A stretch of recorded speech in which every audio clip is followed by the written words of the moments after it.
Hi, it's Shay. And Sarah. Today we're going to be talking about how to optimize your business's events to use as marketing materials. We see over and over again that a lot of people put a lot of effort into planning their events, but they have no images or video or any media to show from it.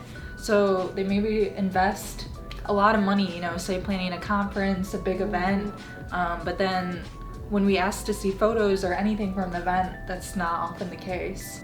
Yeah, taking photos at an event like that is a good way to pull people from the event to your page afterwards. If they want to see photos of themselves, they'll share it, increase your network.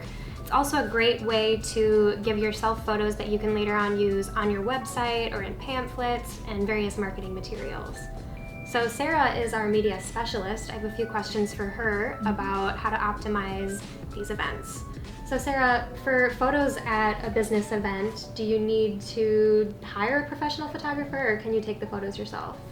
Good question. So I would say either option is okay, but if you're planning on taking the photos yourself, they should not just be photos that are taken with an iPhone. Unless maybe you have one of the higher end iPhones, like the X or what's the newest one? I don't even know. Yeah, that's probably a better option. But even those photos are not typically great quality that you can use later to put on your website.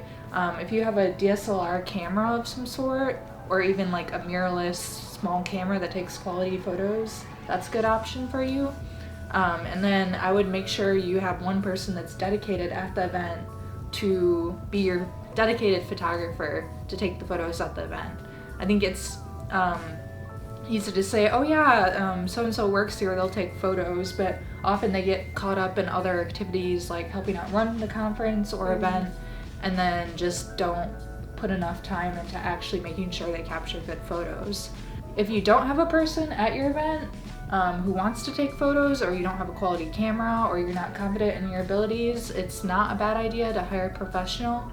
So if you're on a budget and you have to resort to using your own iPhone for these photos, do you have any tips for people in terms of like how to edit them afterwards? So yeah, I would suggest if you're gonna take photos on an iPhone and edit them, I would just try to keep the photos natural and make the conference or event or whatever it is look as real as possible, because that's what people want to see, not like a ton of filters like what you see on Instagram. Yeah, it's not the best representation of what your event actually is like. You can actually, so if you're familiar with Lightroom, there's a free Lightroom app that you can download, and you can just like make little adjustments to photos, such as like the exposure.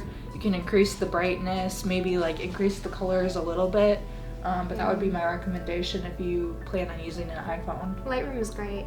And so then after the event, what you're going to want to do is pull all of these photos together. If you've got a bunch of different photos of kind of the same situation, I would say pick one of them. You don't need to upload 5 photos of the same group in like slightly adjusted positions.